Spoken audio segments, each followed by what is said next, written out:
I'm here as a replacement for Irina Suiri from the Nordic Africa Institute. My name is Johan Kiesling, and I'm also with the Nordic Africa Institute currently as a researcher and analyst. This seminar is the third in a series on EU globally, and today the focus is on trade. The arrangers are FUF and Concorda.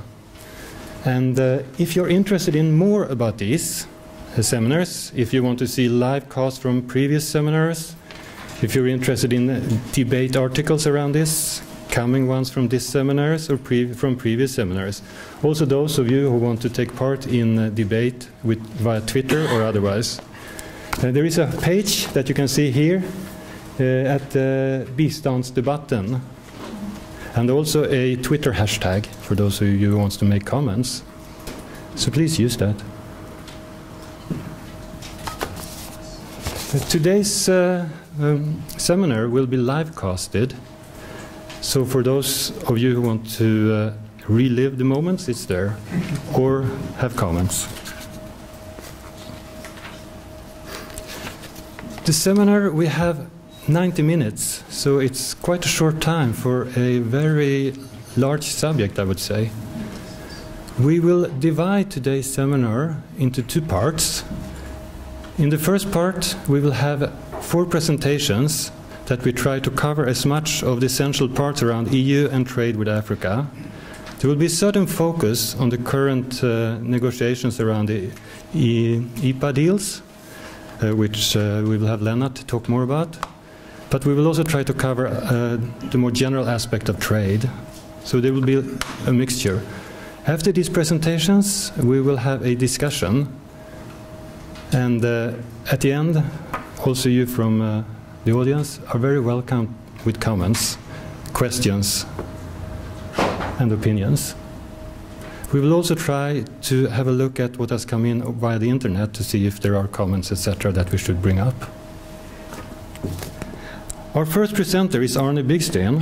He's a professor in development economics from the School of Business Economics in Gothenburg. He will talk about trade as a component in development. Please, Arne. Thank you. I had some slides. Okay, so my task is to talk generally about trade and development, to give some background to the more detailed discussion of trade negotiations. And first, I want to say something about export and trade generally as an engine of growth in development. I mean, there's a huge debate about what trade does to development and prospects for development.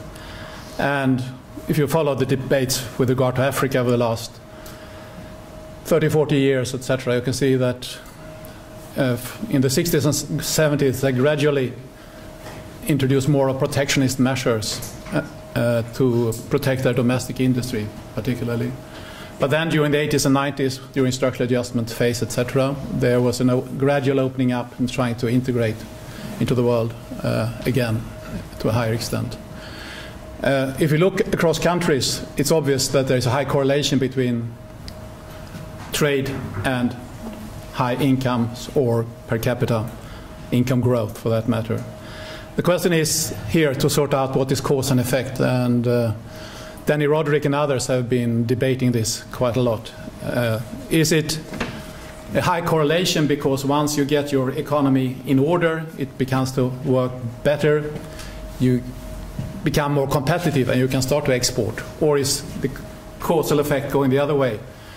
Does the fact that you break into the export market lead to growth and higher incomes within the country? I mean, in principle, there are effects going both these ways, of course, and there's been a huge debate over the last 30 years or so as to how we can sort out cause and effect here.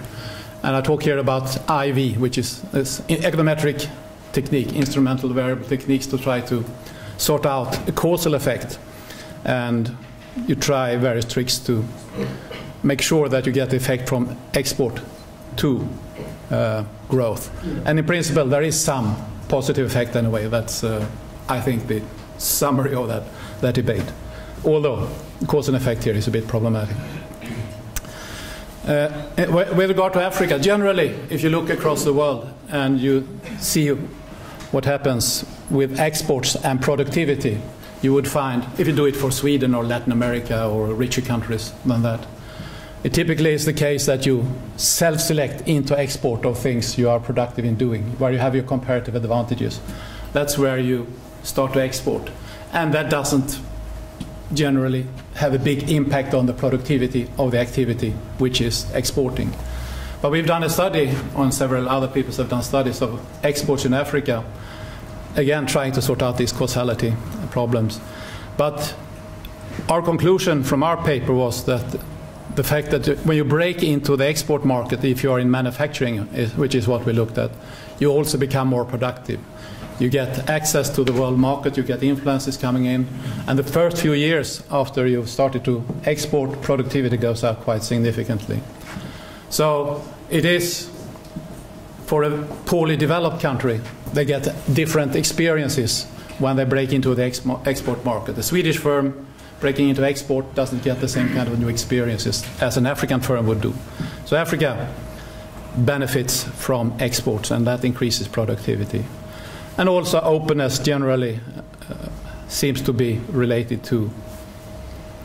correlated with productivity and growth. Another study we've been doing is to look at imports and productivity.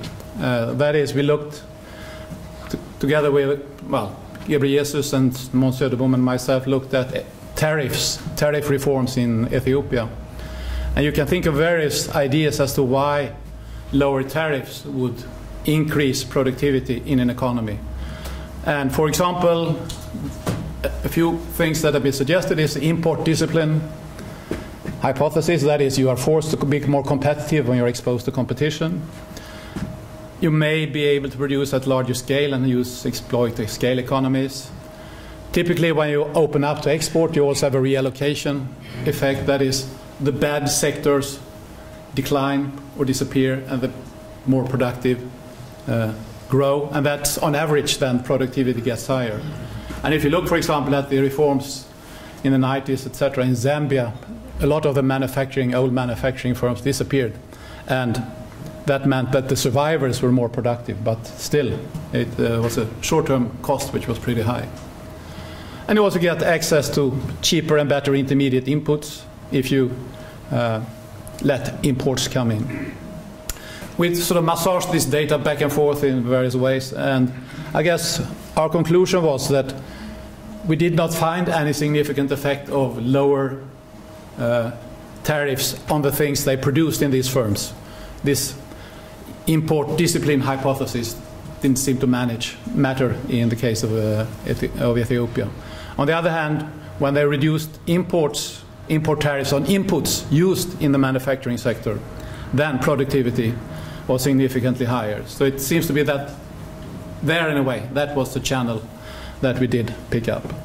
So in some ways, both on the import side and the export side, there are productivity benefits and then presumably growth benefits of trade in Africa, to an extent which is not the same in developed countries, where the Swedish market is very much like the European market or the world market. Dimension of this is like foreign direct investment to Africa. Hasn't been such a huge increase. Typically, Africa still produces intermediates, inputs, raw material inputs, and not so sophisticated inputs. And foreign direct investment into Africa now is more into trying to supply goods for the domestic middle class, rather than using this as an arena for export of manufactured goods to the rest of the world. So Africa is not China by far. I mean, IKEA, now there's Tenants and Maurits now coming in. They've been trying for a while to set up production in African countries. And it's a problem then if you get the delivery 3 months late, or because the road was washed away, or the customs officials were corrupt, or whatever.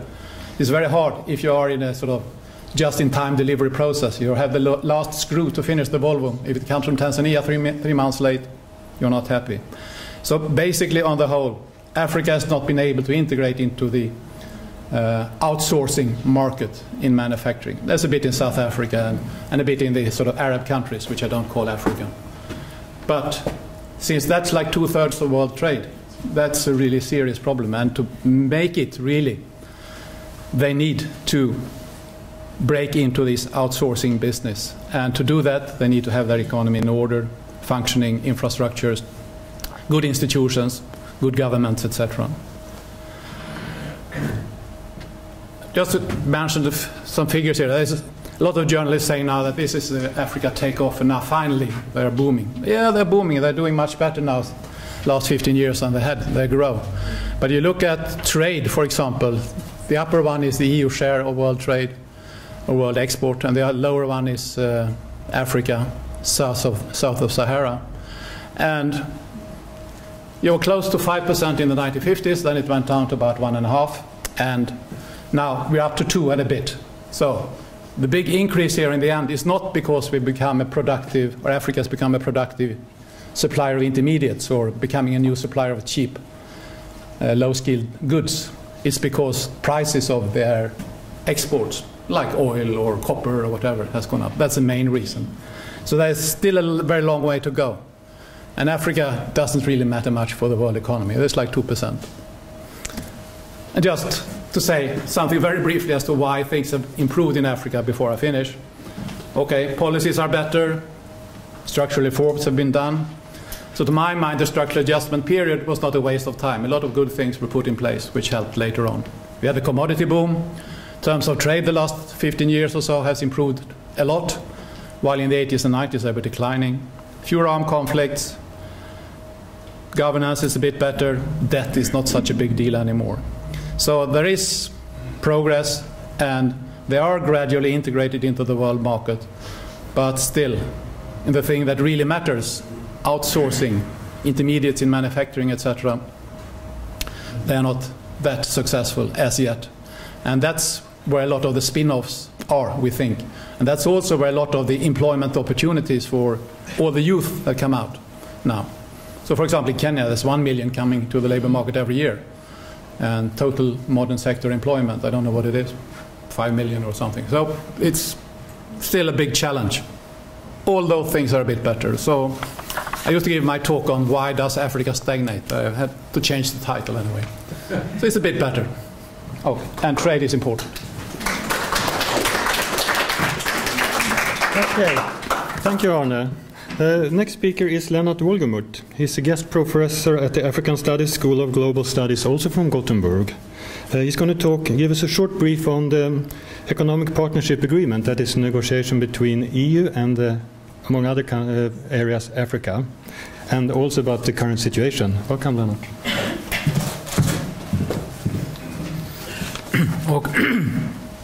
Okay, I'm also a member of the board of ECDPM, and ECDPM has acted as a broker between Africa and EU on the negotiations, and they are producing a lot of material. So for you who are interested, I'll put some on the same website as we talked about. But the latest they have done, just come out, is Great Insight on Economic Partnership Agreements and Beyond. And then there is a question and answer also on the economic partnership agreements. Now, the little trade that there is from Africa is regulated in the same way as the rest of the world. Most African countries have been members of the General Agreement on Trade, the GATT, and now from the end of the which transformed in the end of the 80s into the World Trade Organization. And the World Trade Organization, they are not in the business of special preferences, but on general trade policies and agreements. And all countries members of the WTO agree jointly on a set of liberalizations on trade, and it basically functions equally to all. And the big discussions which are taking place now, and which are the same as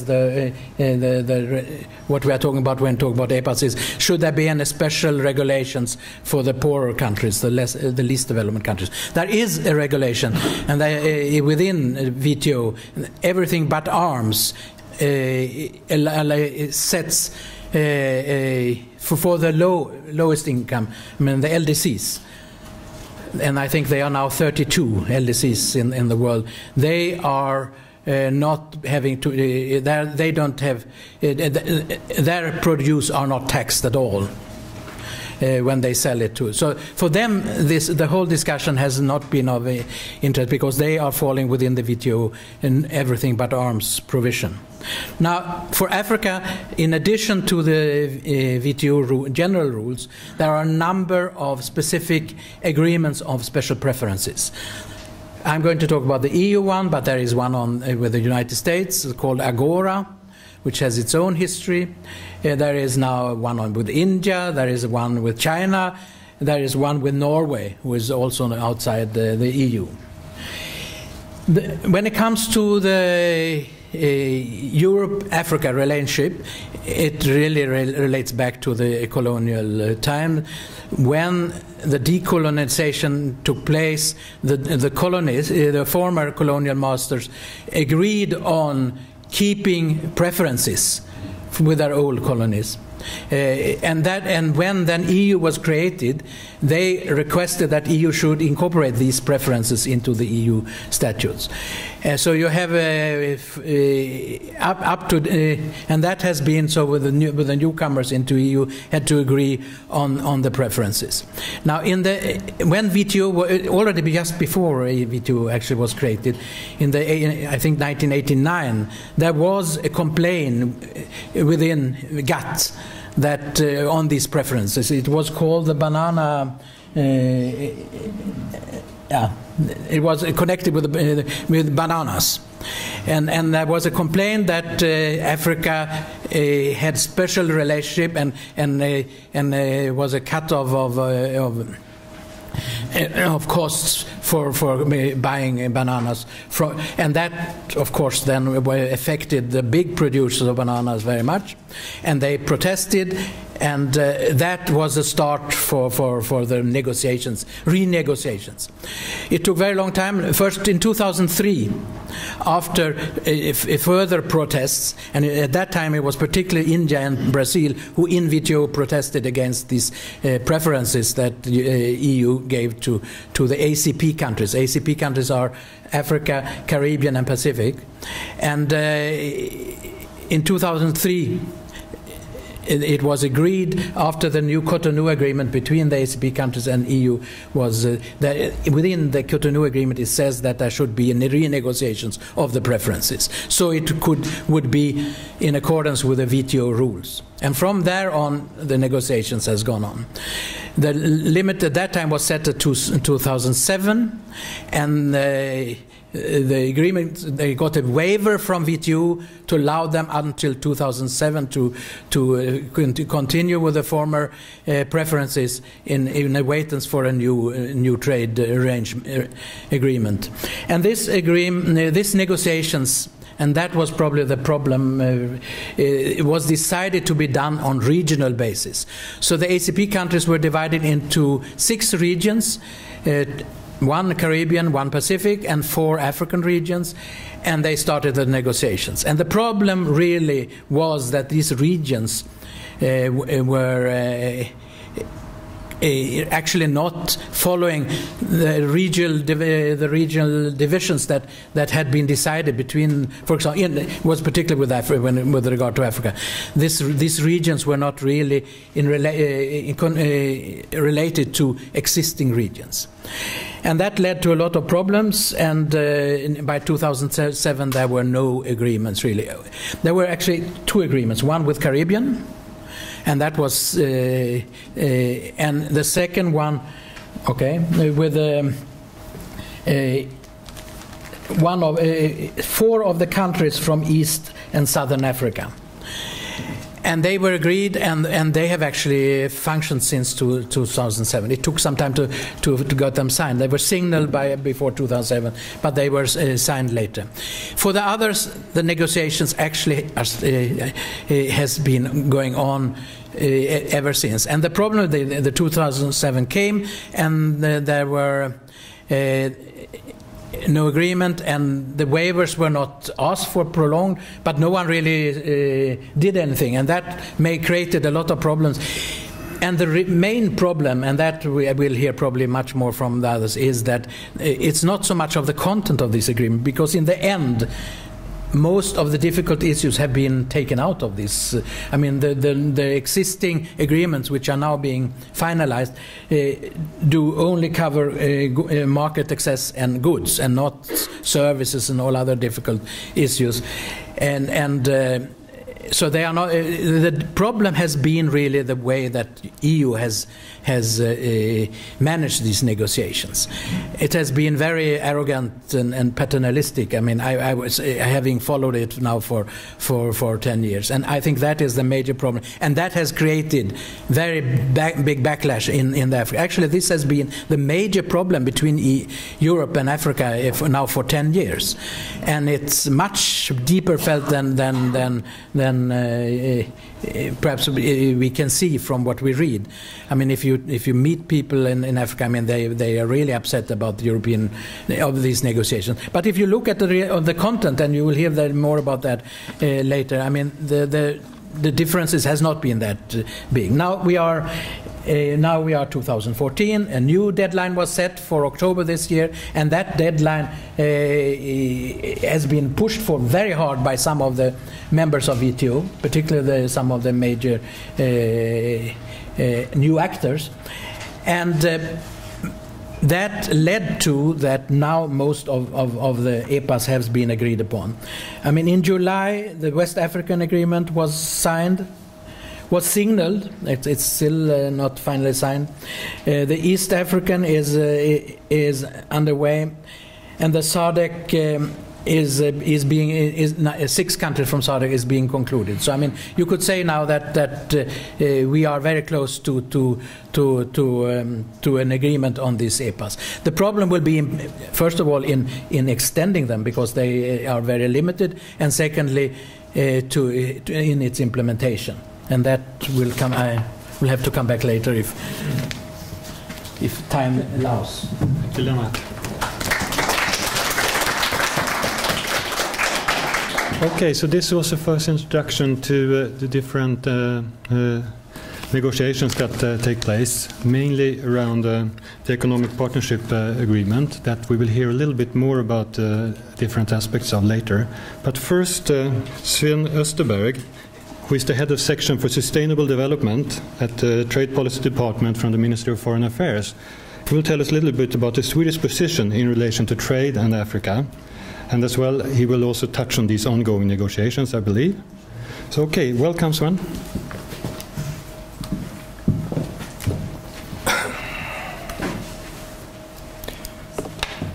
Thank you very much. I'm happy to be here.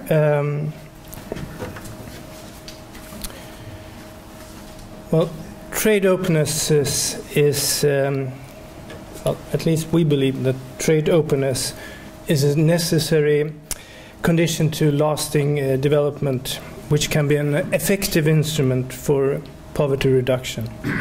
The rise of emerging economies like India, China, and Brazil demonstrates the potential that trade-driven growth to lift millions out of poverty.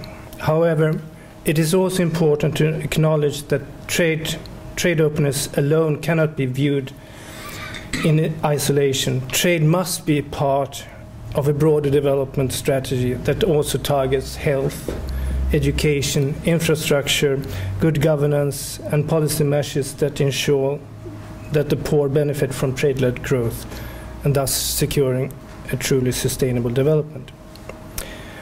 Developing countries have become more new drivers of trade, accounting for over half of world exports. South-South trade has outstripped North-South trade since 2007. And this despite the fact that barriers to trade between South countries are still much higher than between developed and developing countries. While allowing developing countries trading more, most of the gains in the last decades have been realized by emerging economies.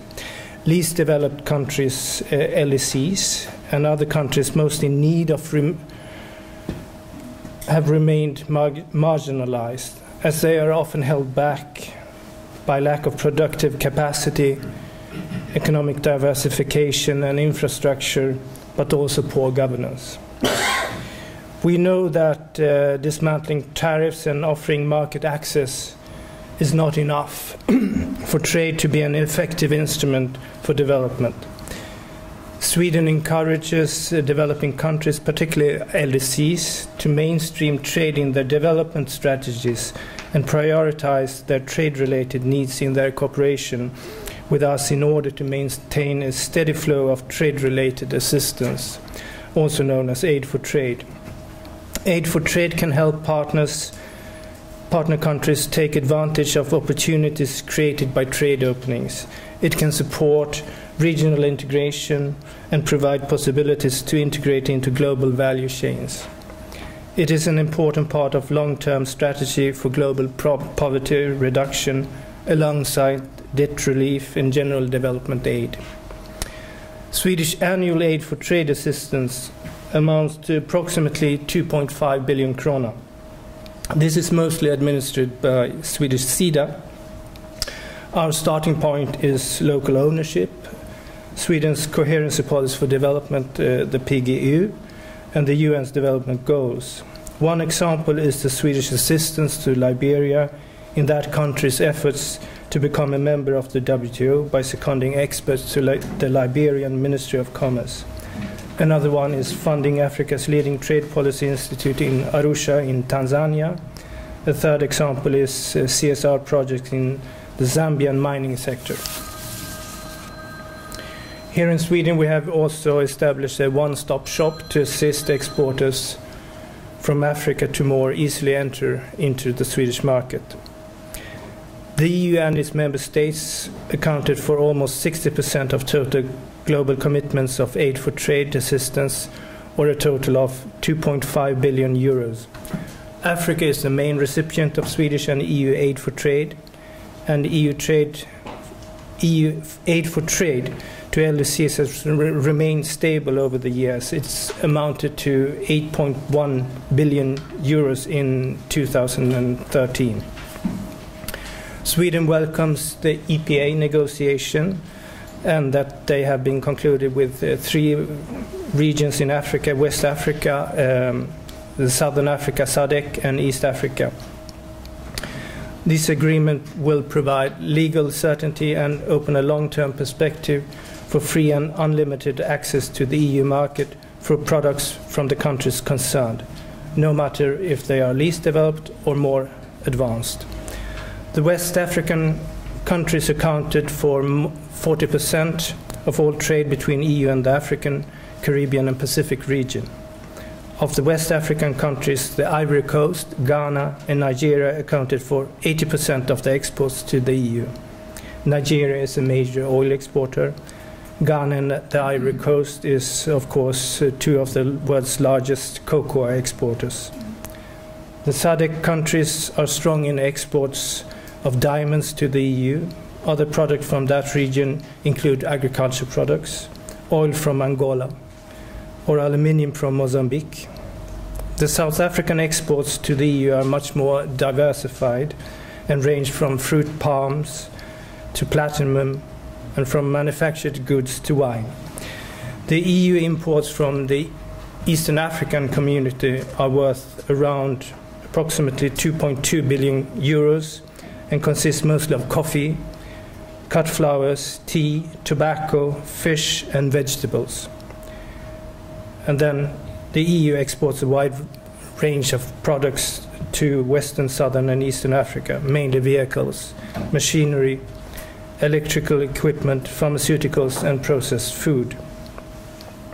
The EPA has a strong pro-development approach and is backed by significant development contribution funds to make sure that West, East and Southern Africa have the opportunity to fully benefit from their advantages in the area of trade.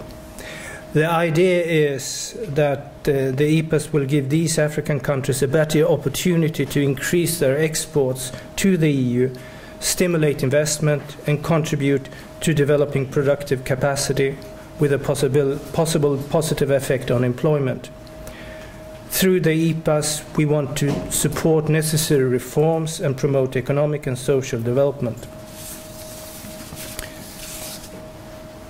The deal weighs in the EPA region's favor and takes account of the different levels of development between the EU and them. While the EU opens its markets completely from day one, the EPA regions will remove import tariffs only partially over long transition periods between 15 and 25 years. At the end of the transition period, it is estimated that the Eastern African community will have liberalized 82% of its trade, the Southern African 85%, and the West African countries 75%.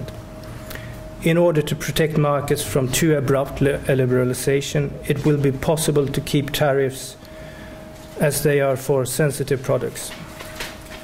Sensitive products can be agriculture products or finished consumer goods. There will also be a variety of safeguards available, some permanent and some temporary. These safeguards can be deployed if and when imports are growing too quickly. Beyond the elimination of customs duty, the agreement covers important issues which mirror the efforts of the EPA regions to strengthen regional integration. The EPA also includes extra generous rules of origin.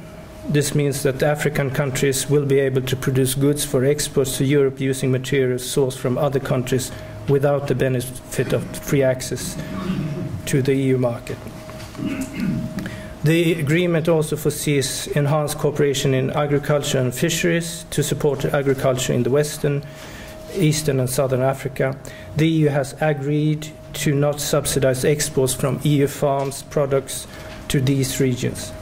This is in fact a pioneering move. Until now, the EU has limited the phase-out of export subsidies to agriculture products that have been fully liberalized, but the EU now does away with the use of such subsidies across the board as regards the African EPA states. I will stop there. Thank you.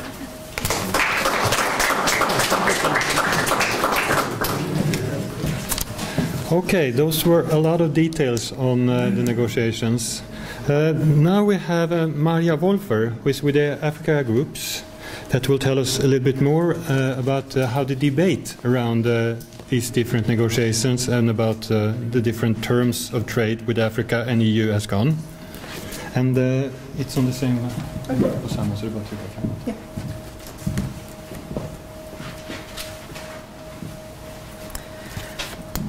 Okay. Well, I work for Afrika-Grupperna, a Swedish solidarity organization that has partner organizations in Southern Africa, and we have been involved in the international campaign for many years now around the EPAs, together with civil society organizations in Sweden, Europe, Caribbean, Pacific and Africa. And I was asked to speak on the critical view on the economic partnership agreements, both in the content and how the EU has handled the negotiations, and also try to answer the question if EPAs are good or bad for Africa, and what could have been done differently. Well, the critique against the EPAs has been massive from civil society, both in Africa, Pacific, Caribbean, and also here in Europe, but also from church groups, from farmers' organizations, from business groups and politicians. And I will give some of those voices here today, so I'll be a bit more provocative. So are EPAs good or bad for Africa? Well, they started off with good intentions, I would say. In the Cotonou Agreement, that is the base for the EPAs, it was stated that they would build on regional trade and enhance regional integration in the ACP countries. They would be development friendly based on development strategies of the ACP countries and slowly integrate the ACP into the global trade. And one thing also, that no country should be worse off if they decided not to sign an EPA. There should be an alternative. But problems started from the beginning when the EU decided to bring in other issues than were required by the WTO. The EU decided to have a mandate that included liberalization on investments, government procurement, and competition rules, and so on.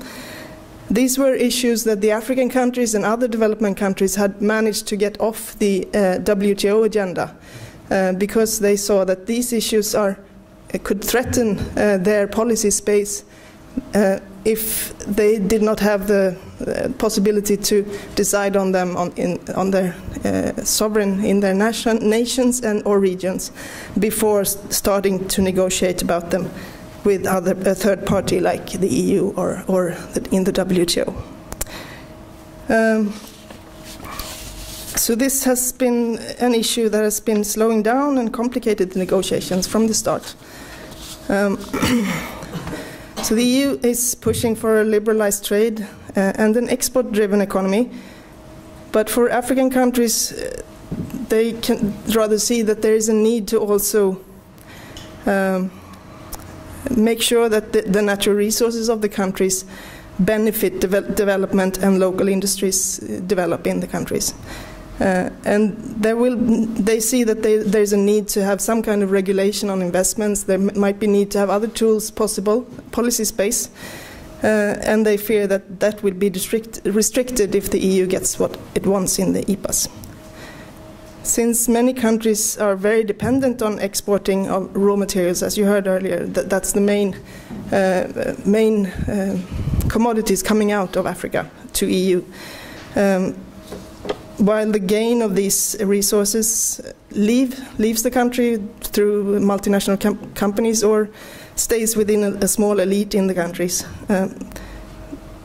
The African mining ministers a few years back came together and decided on an African mining vision, which we're seen as the emphasis is to use tools to encourage value addition of raw materials and diversification of the economies, to use the raw materials as a tool to develop broadly in the countries. And they saw export restrictions like export taxes on raw materials as one of such tools that could be used to promote development. An export tax on raw materials can be used as an incentive to value add and local production instead of exporting a raw material. EU, on the other hand, needs cheap raw materials for our production and for jobs in the EU, and has taken an raw material strategy in the EU, which states that in all its trade deals that it's negotiating, they should stop the possibility to use any restrictions on raw materials like export taxes. So this is also one thing that the EU has been pushing from the start in these negotiations, and it's been a contentious issue that has made it difficult to come to an end. At the end, it's about half of the countries that actually entered into the negotiations that has signed or completed a deal with the EU. This is one voice from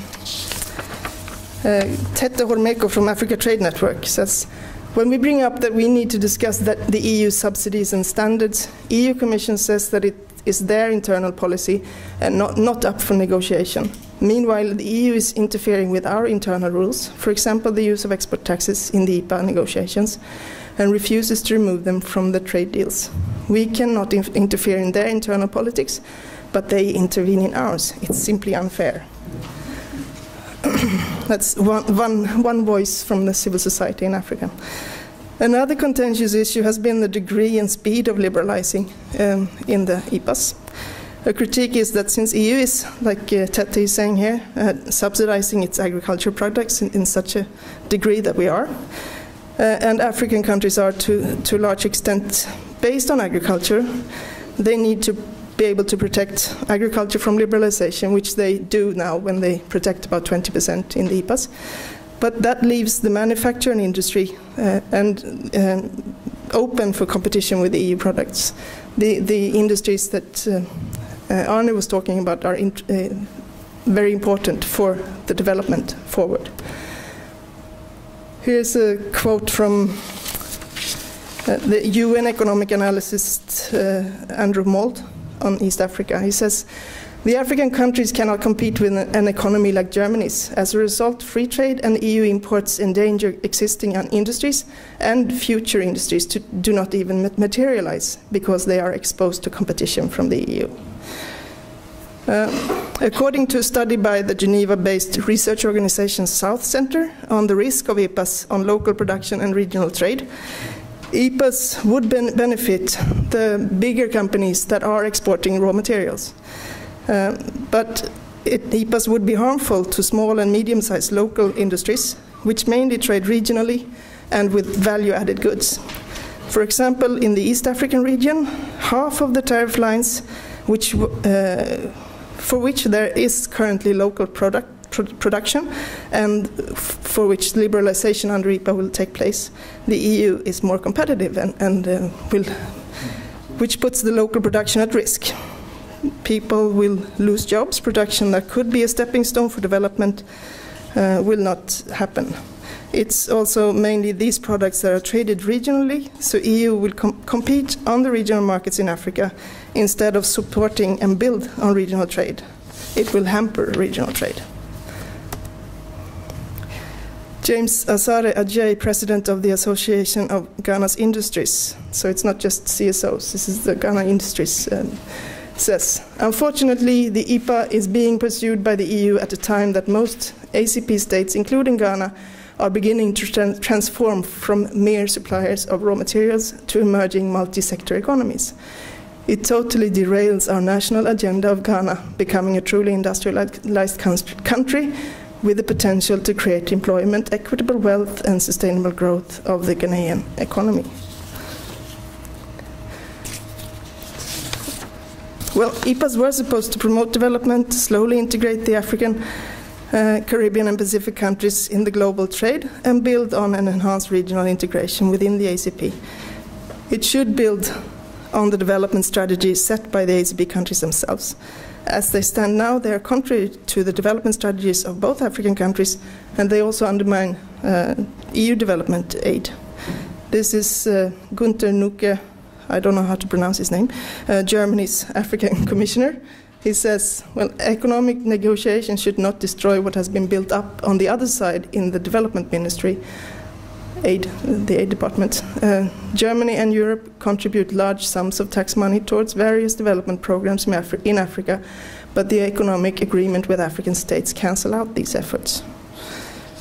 So I will just end with a provoking quote from Sylvester Bagarou from Third World Network Africa, who said when he was here in March, here in Sweden and in Brussels for meetings, European citizens should appeal to the European Commission and the Council and the Parliament to go back to the drawing board.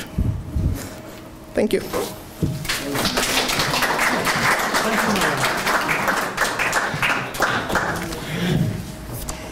Okay, that concludes the presentation. There was quite a lot of information from different sides. And now we're going to continue with the discussion, and Arne, Sven and Maria, you're welcome up to join us here, I guess.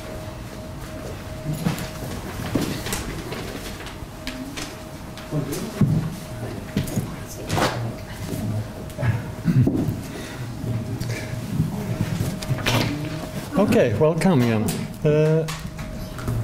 We all heard that as both Lennart described the overall structure of the negotiations that's been done in trade, and Sven gave a discussion about some of the rules around how they were created, quite a lot about the potential in the EPA negotiations. and the different deals that are being created between EU and Africa trade. While Maria had some more opinions about, or presented some of the challenges around this. So if we start with Arne, who were presenting that this is what, well, you found very positive and significant effects generally from trade on Africa, at least from some aspects of it. Well, yeah. Given that, okay, we can never be sure about in which direction, etc., etc.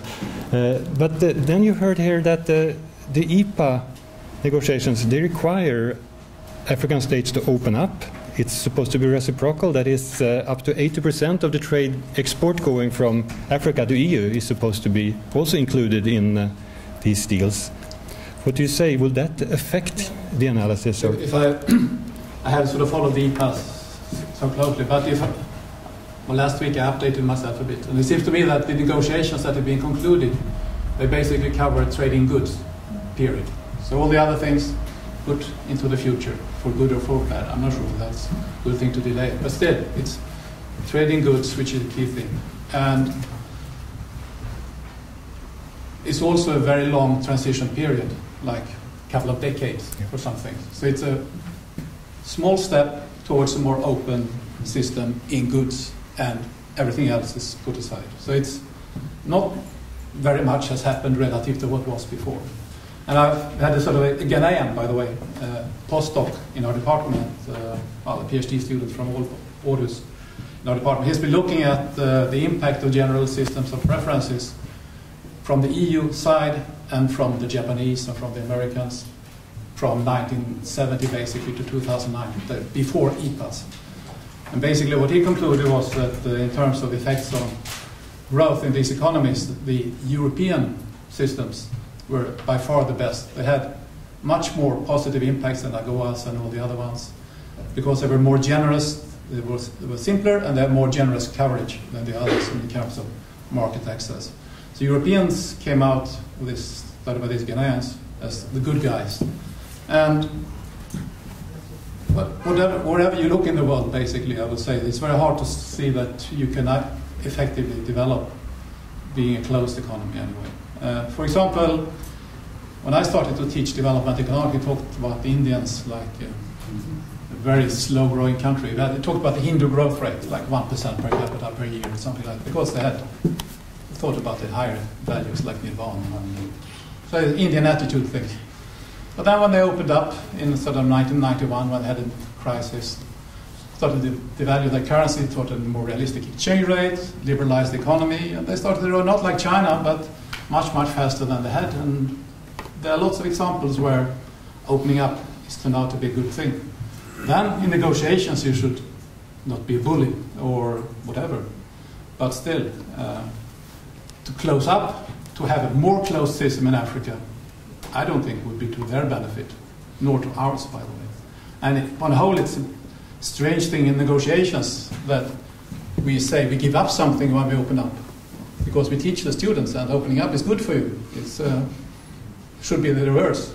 Everybody benefits from specializing according to what you do best. So I'm not as pessimistic or negative as you. I think this is a small step, but in the right direction, I would say.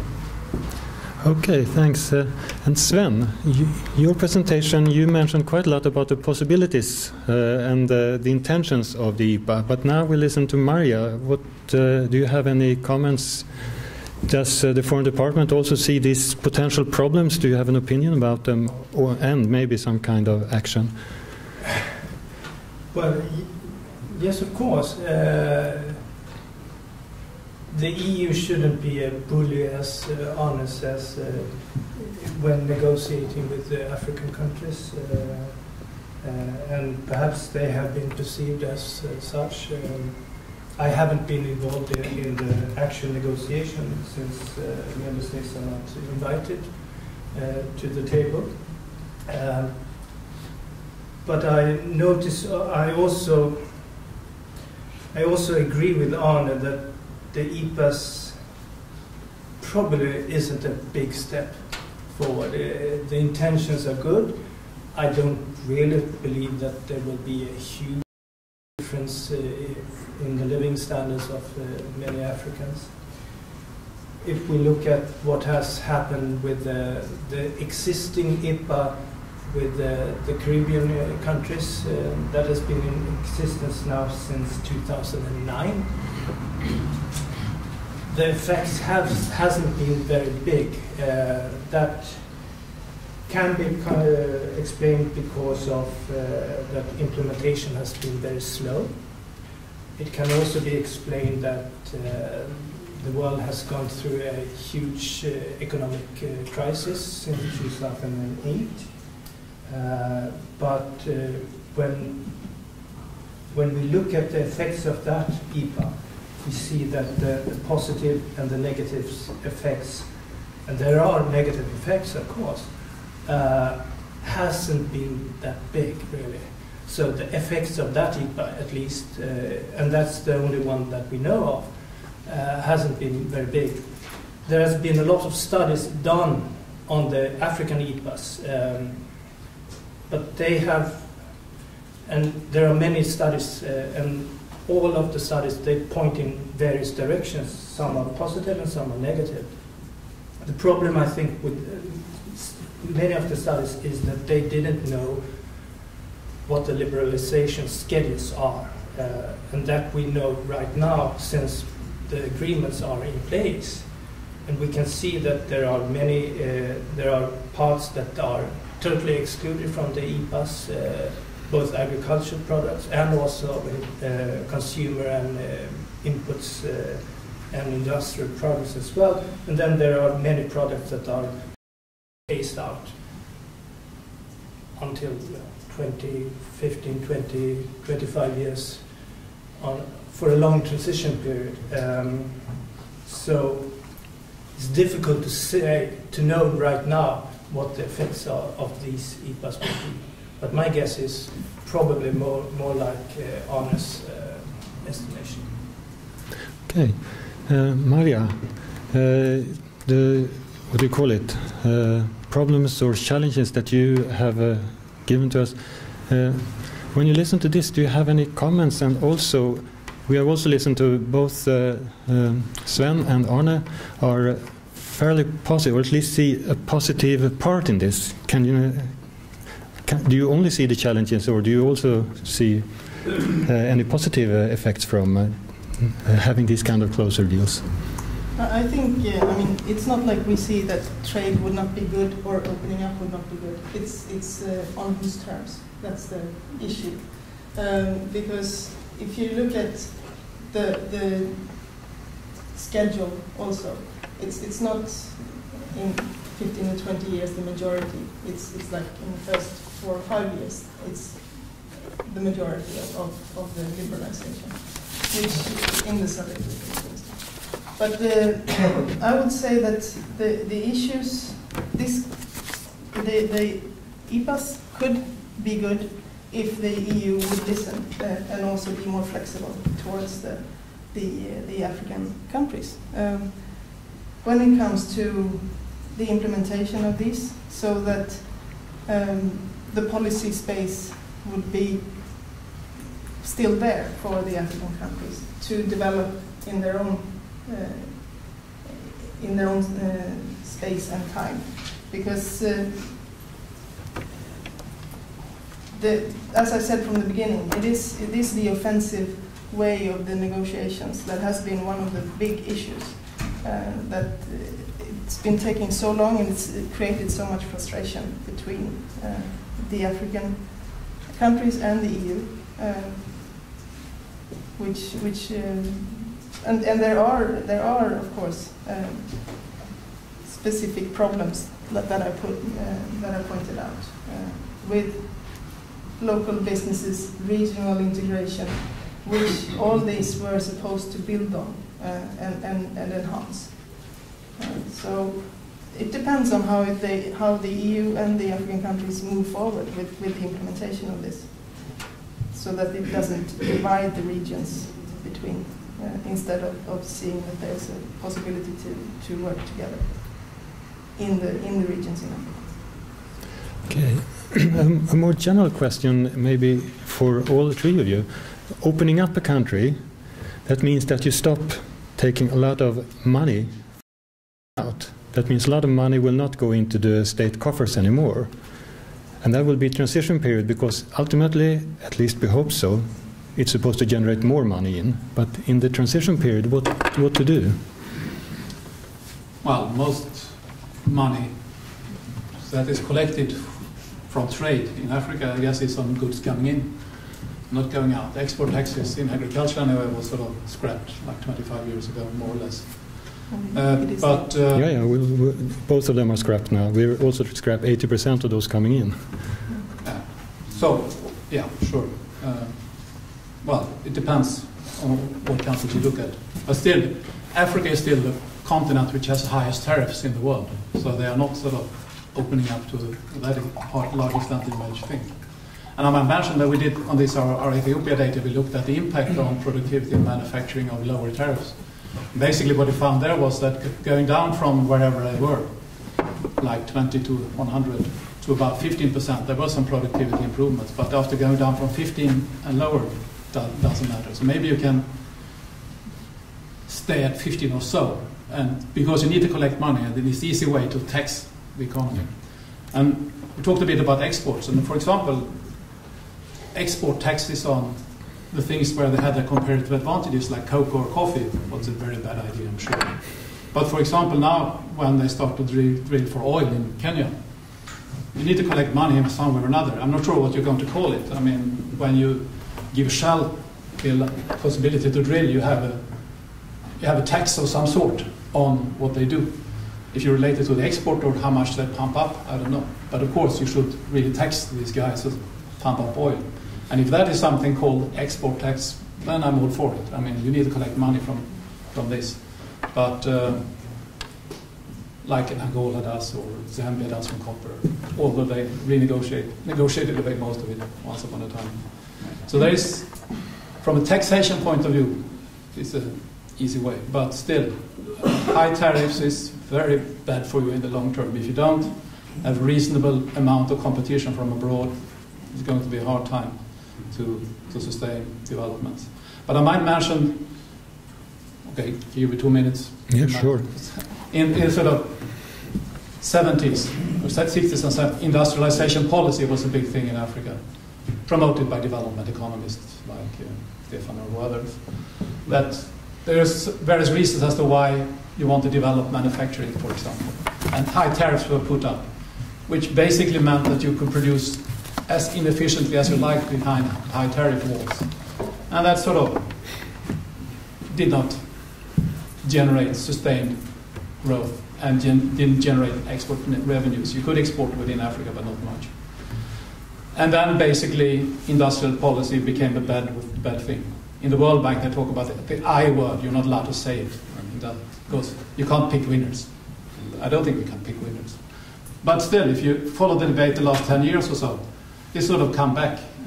People like Danny Roderick writes quite interesting stuff on this. And there are lots of arguments in terms of market inefficiencies, externalities, coordination problems, learning, lots of reasons as to why you would like to give, say, manufacturing an extra boost relative to what the market would give you.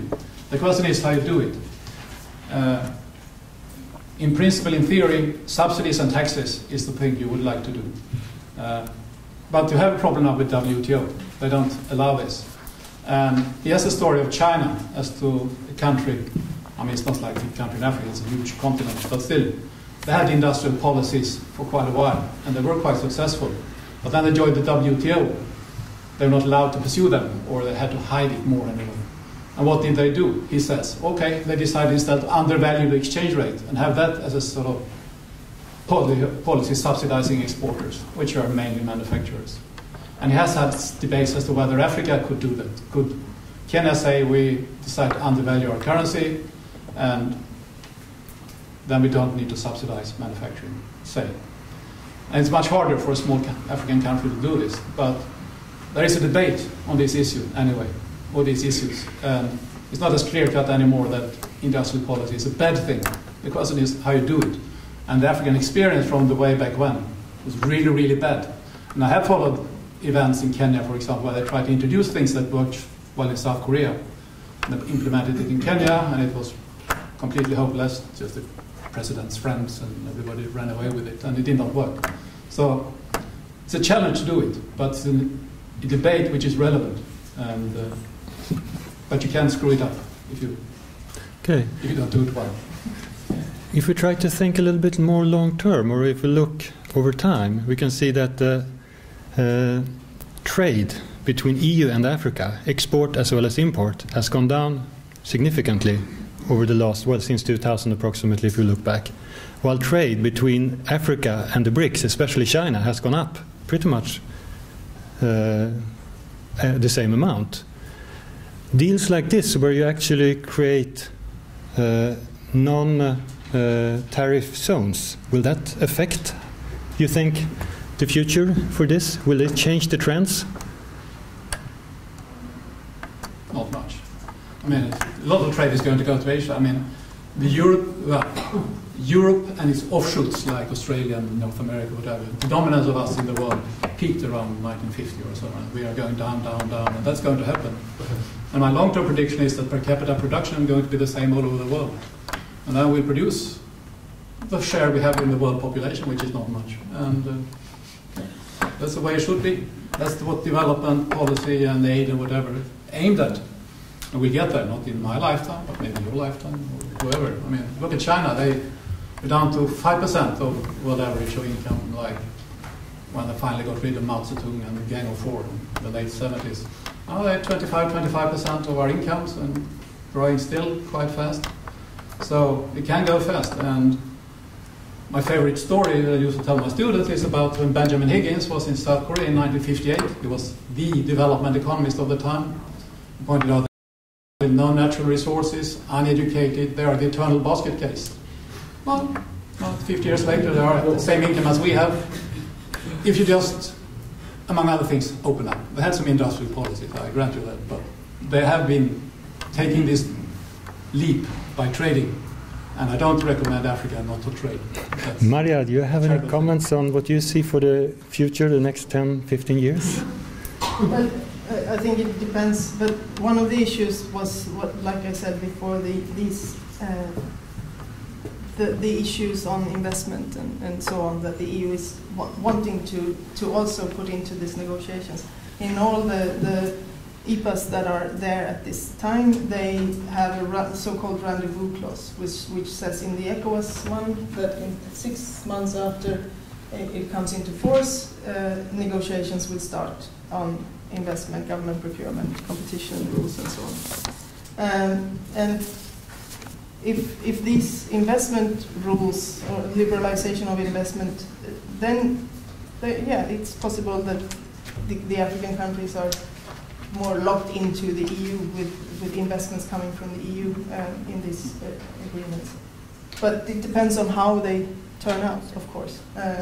What the African countries or CSOs are saying is that we need to have investment rules that regulate investors. We need investments, but we need them to be sustainable, job creating in the countries and without tax evasion from the countries and so on. Okay. And something I comment on that? Sure. I mean, the big problem for Africa is not that too much investments coming in and people coming there to exploit them. Of course they come there to exploit them, but there's not enough. There's very little coming in. So that, to open up for investment is good. The big thing that we could do is to close up the tax havens and see to it that they don't sort of embezzle the money on the way. So that's a challenge. Not that the money is coming in. That's fine. But they shouldn't send it to Channel Islands or wherever they do send the money these days. But that's something we could do, or you guys could do. So what do you say about that, Sven? Well, since I don't have any tax account in the Channel Islands, no, but I agree. OECD should do it. OECD should do it. And there is a discussion in the OECD about this.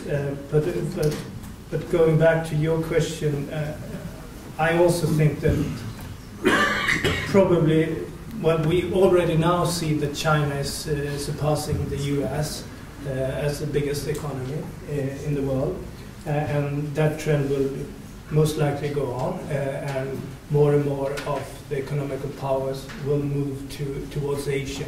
And the EU's relative dominance will be declining, so it's quite natural that you see that the EU-African trade, because the EU trade is slowing down as well.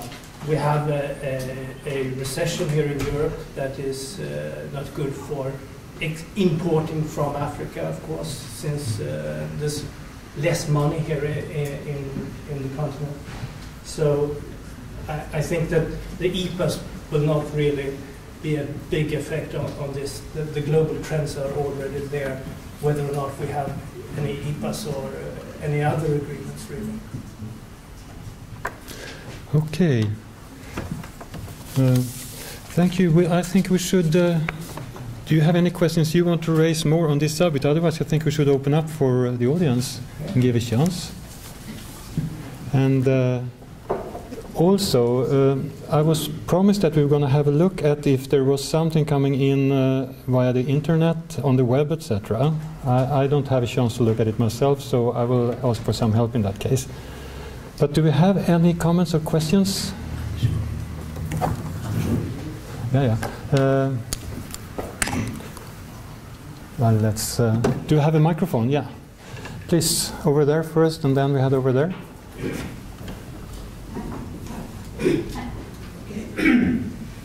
Thank you. My name is Ben Sandsgaard. I've been working in several African countries, and I think there is a lack of proportions here with it. If you look upon China as a competitor to Africa, then you should recognize that Africa doesn't have a single government. It's 50 odd governments, and they are like diverse as the inside China. China has its own Africa, you could say, and they handle its own Africa like Europe handled Africa, more or less. See, from an African perspective, these EPAs are very, very marginal, because they don't deal with any important problems. They don't deal with African problems, really. And you know what kind of African problems there are that are so heavy. Going particularly to this issue about trade, there is one thing that is missing also in the discussion, and that is the situation of capital. Why do we have effective banking systems in Africa? Well, you have to know the president or some relatives to him in order to get a loan, and then maybe you don't need to pay back either. So for the small manufacturer or whatever, that is really hardship. They are fighting their own government, they are fighting the banks, they are fighting external competitors that can use easy roads inside and so forth. So I think the whole issue here should need a redefinition, really. And I think the EPAs are just on the surface. Thank you. Okay. Anyone else? I think we should maybe take a couple of comments at the same time. Any other? Yes, please. My name is Eva Versvik. I'm a trade policy specialist with SIDA, and I've also spent some 10 years with the EPA-negotiations, 4 of which I was working for the European Commission, sitting in negotiations. But I think if anyone wants to talk about that, we can do that afterwards, because yes, there was a lot of arrogance, and the development side was not present enough as they should have been to balance up the way DG Trade works. They just went about business the way they do always when they negotiate agreements, and the balance was maybe not there. But I also think there were some merits with the EPAs. The initial thoughts were good. Africa needs investment. It's good to have binding agreements in place that also looks at development issues, as DG Trade called the government procurement, competition, services and investments. It's also services is important for the future in trade. And some countries have actually chosen to go ahead with those negotiations. Of course, they will not do it. They will not be forced to do it. Some countries actually see the benefits. And I also think consumers, we haven't talked about consumers. Maybe some consumers will benefit from cheaper goods if there will be an influx of European goods, which I also am skeptical about. I think we should look also alternatives. There were no real good alternatives, but maybe you want to discuss that a bit. And we should look forward. The agreements are there. We need to look at how do we make advantage of them, how do we support the countries so that they will actually get something out of this. And maybe you have some ideas on that. So alternatives and way forward. Okay. Anyone else want to continue on this? Okay. Please, sir.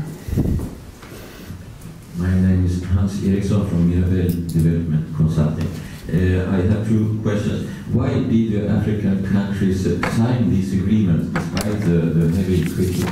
Would it have been better if they had not signed it?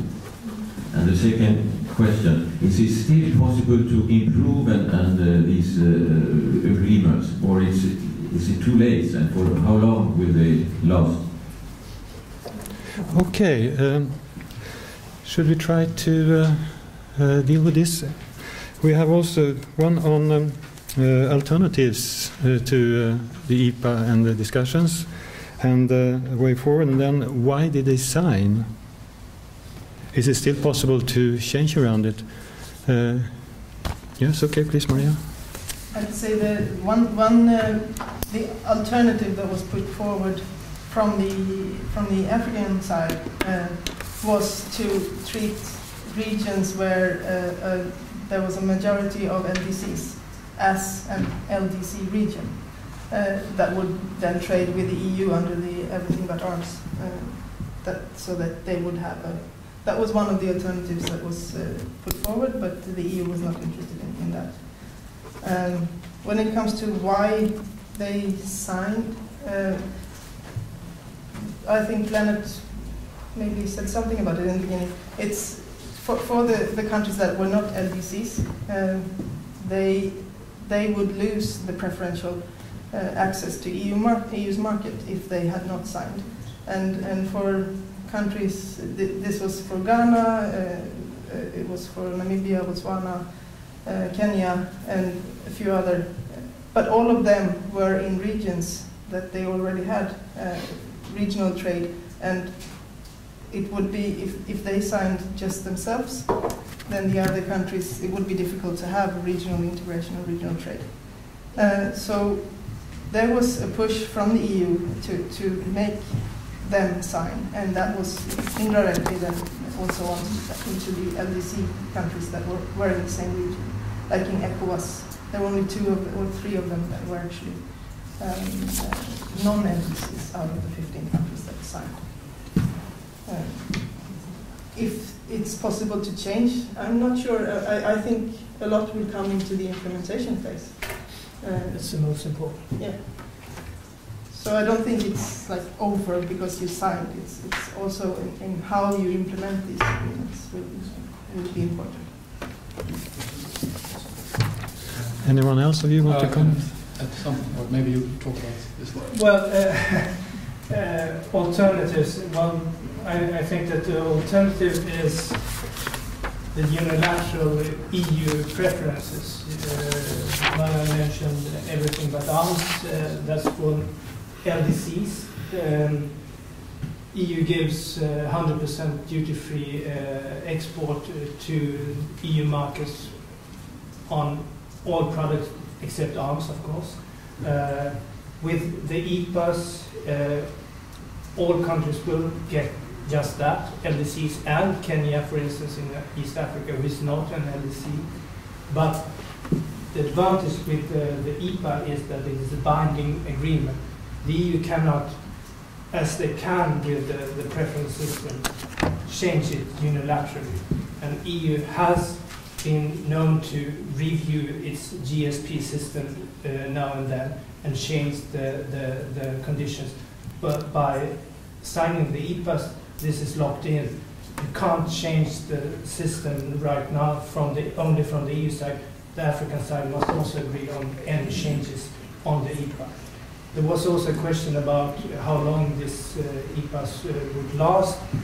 I'm just looking here at this is the ECOWAS text, and it says that the agreement shall be valid indefinitely, but you may write, if you give written notice to either to terminate, you can do that, and then termination will take effect 6 months after notification. So you have 6 months notification to cancel the agreement if you want to. And yes, a way forward. I think that Maya was touching up on that. Implementation is the most important part. Now we have the agreement signed, fine, everything is good or bad. But now we need to implement this. The EU has promised a lot of funding for aid projects, and now they have to show that they really, really mean what they're saying. And the last thing about the Commission being arrogant, well, they are usually also the same with member states as well. So we are treated as the African states as well. So it's a Commission sickness, I think. DG Trade, of course, sorry. Okay, Arne, please. Okay, so, well, in line with what I've said before, I mean, free trade is good for you. So my favorite solution would be that the EU says free trade on everything, from everybody. That would be the obvious, simple solution. Of course, that would mean that everybody would come in on equal terms with the least developed countries in Africa. So now they're sort of protected that they have a preference that not everybody has, which might be good. So if we are very successful in Doha with the negotiations, the preference for the poorest countries will decline, since also the Chinese and everybody will be treating like a nice guy. So EU should open up. The problem is, of course, that we have the French farmers and all kinds of things like that to deal with.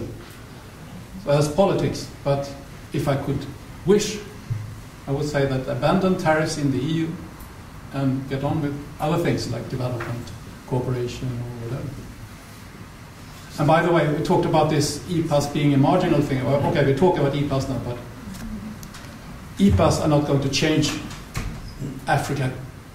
Like aid is not going to be the thing that changes Africa. Africa is changed by Africans. So Africans have to change Africa. And then this can be help to some extent, like aid. But that has to be done domestically. These economies must be such that people would like to invest their money there.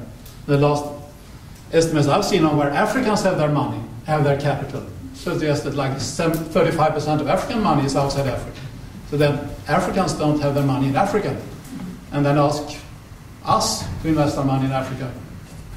Well, it's not that easy. So the environment has to be such that people would like to have money there. Can the Africans provide? Yeah. Sorry, we have, I think, Lennart has been waiting for quite some time, and you were there, and then you over there at last, yeah. So there are three. No, I also want to comment on these things. First of all, the agreement had to be signed, because otherwise, being part of WTO, the countries had to sign the agreements sooner or later. So that's the first thing. Second, in the end, now that they have taken away everything that is mental so I mean, in the end, it's very what is remaining is a very simple agreement on market access and goods. So I mean, it's very little left. And the third thing on arrogance, it's not true that, unfortunately, I mean that the EU is the same to all. It's very different with the EU relations with China and with Africa. So there is a special arrogance towards the relations with Africa. Finally, I mean, I think the most important question that was raised today was that what you saw on Arne's table here, showing that Europe has lost 10% of the world trade market. And my question is really, when I listen to this, is what should Europe? I mean, we are talking from the African point of view. I mean, in the end, I think the agreements is what had to be, because otherwise they had to follow the WTO rules. But what is in it for Africa and what is in it for Europe? What would Europe have required if they would have been arrogant because we need to see to our future also when it comes to access and market access and so on. Okay, thank you. We had one over there. There, yeah. Well, thank you. My name is Anders Oljeland. Maybe one should put what we have discussed in a little bit broader context. And as many people have explained already, what we have been discussing is the trade between the European Union and the ACP countries, which has a colonial prehistory. And EPA is part of the trade regulations within the Cotonou Agreement. The Cotonou Agreement is what was called before the Lomé Agreement, the Grand Agreement. Now the whole arrangement between the European Union and the ACP countries, the 79 ACP countries, will change in the future, because there is an agreement not to continue at all with the Cotonou Agreement for various reasons. It's colonial for various reasons. And the EPA agreements that are now being negotiated is part of that redefinition of the relationship between the European Union and Africa and the Caribbean and Pacific countries. Other parts of that redefinition, and which are now within the Cotonou Agreement, is development cooperation, which is very special for these group of countries. There is a special fund called EDF, European Development Fund, and that is going to be cease to exist probably and be renegotiated in one way or another. And the third pillar of this relationship, maybe the most important one, is the political dialogue on values, on human rights, on democracy, on sexual rights, on a number of rights that we have been discussing with the ACP countries and other developing countries. And that will have to take place even in the future, but in another framework. Just to mention that we are now trying to agree on what is going to happen after the Millennium Development Goals. That is a discussion called the post-2015 discussion, and we also have followed that. There will be quite a new agenda for discussion between European Union and Africa and the Caribbean countries. So the discussion that we are having now, critical or not, on EPA, will continue the coming years. And there is no reason for Africa groups and whatever to keep an eye on how Sweden and the European Union acts in its new context and relationship with ACP countries. And just a last remark, ACP countries are 79 in number. 40 of them, half of them, have all but arms agreement. So those difficulties that we have mentioned here concerns only, that is quite much, but only half of the members of the ACP group of countries. The rest will remain with the same preferences that they've had before. Thank you. Over there also we had one, yeah. Thank you very much. I always tend to listen carefully because I didn't know about this subject, but when I hear people telling us Africans how we have to deal with that and with those problems, I'm always growing a bit suspicious. So thank you about that. But do you know how it works? You mentioned that one thing we need to do is to check where the money is going. You know where the money from the African people is now? You mentioned Cameron Islands. But do you know where it is? It's in the UK, to begin with, where the money is laundered. It's in Austria, so it's in the EU. And something you didn't address is that we have those situations of illegal trade, mostly because those situations, yeah, I saw in the presentation that we have to have fewer wars or fewer conflicts, so that was a good suggestion. But you know that it's there because the EU and the US are also advantaged by this situation. We made a list. Can I see the list? We made a list when we talk about trade, about all the resources that are going from Africa that makes the EU survive. Oil, diamonds, cacao, coffee, lithium in iPhones. What else? Cotton. The mining sectors, fishing production. So I feel that it was not properly discussed. Okay. And I think this lady was happening. Yeah. We'll take one last then, because we're running out of time here. Okay, thank you very much for your presentation. And I am also looking for something else, and that is, how is fair trade promoted in these issues? Is it at all mentioned in those negotiations? Thank you. Okay, who wants to start from your side? There was quite a lot of comments here. Yes, please. I could start with the last two, I think.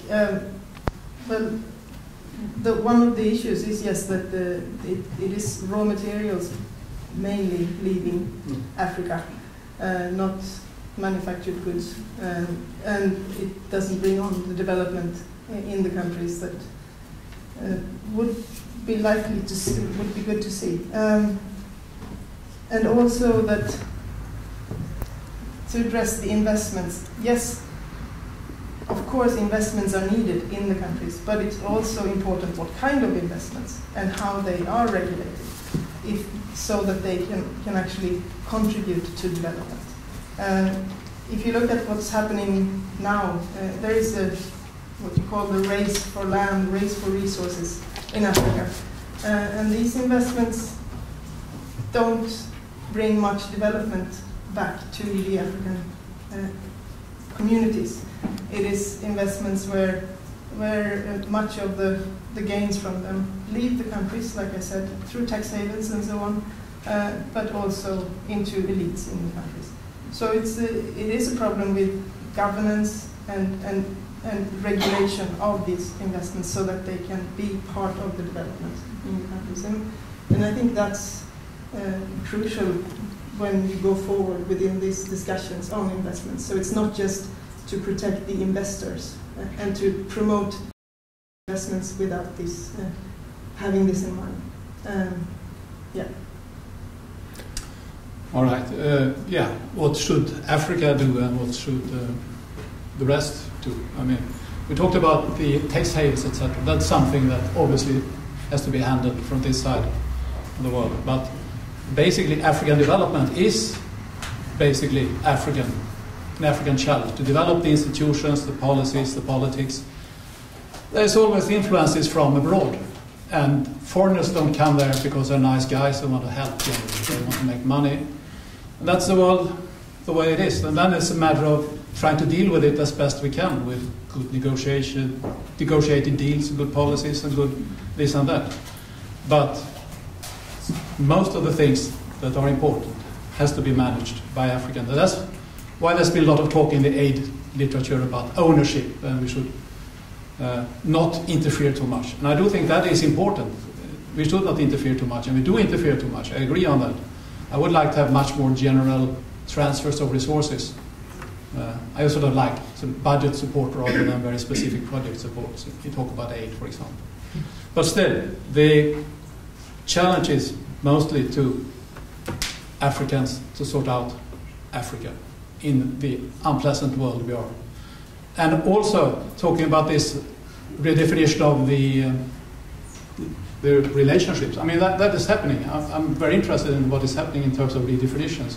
And if you look at the links between European donors, say, and African governments, and compare that with links from Chinese donors, or whatever they are, and African governments, you would a lot of the time I think, that Africans are more at ease with the Chinese or Asians, or those guys who don't come from altruistic reason from above giving you money to help you, but they are there to have a joint benefit in a way. So I think the structure of these international relations are changing, and we're not going to see the aid world looking the same in 15, 20 years. I don't think. They're going to change quite a lot. And there's going to be more reciprocal relationships. So we are going to be more like the Chinese, is my guess. The Chinese are going to be more like us in terms of how these links work out. And whether that is good or not, I don't know. I'm optimistic about Africa in the long term. There's no reason why Africa wouldn't make it like everybody else, but it will be a while. Sven, you have a final comment? Yes, thank you very much. Well, at least I hope that we will not be as the Chinese. Not in politics. I would hope that the Chinese would be more like us. It's a bit like Ambassador Oljulöv talked about the importance of the dialogue on human rights and sexual and reproductive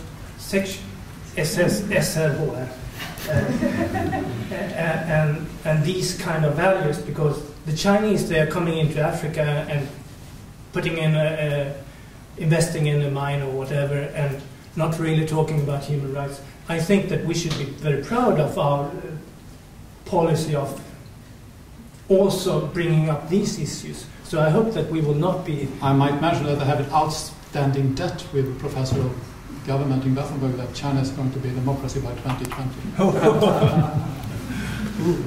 So they'll improve on that side as well. Okay. Thank you for coming, and thank you for coming and listening and commenting. Okay.